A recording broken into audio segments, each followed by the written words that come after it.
Hello, travelers. I'm back with another walkthrough. Now, this may be one of my favorite places to visit in Illinois. This is the Harrahs Casino in Joliet. It's about 45 minutes outside of Chicago. If you ever been to the Harrahs in Atlantic City or Las Vegas, it's a total different vibe. This is way casual and laid back. And there's no pool and definitely no celebrity pool party here on Wednesdays.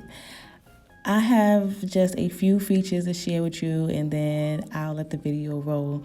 It has a large closet with a safe, a separate toilet in the bathroom, a large bathtub, a king-size bed, a sofa, and these rooms also come in smoking and non-smoking.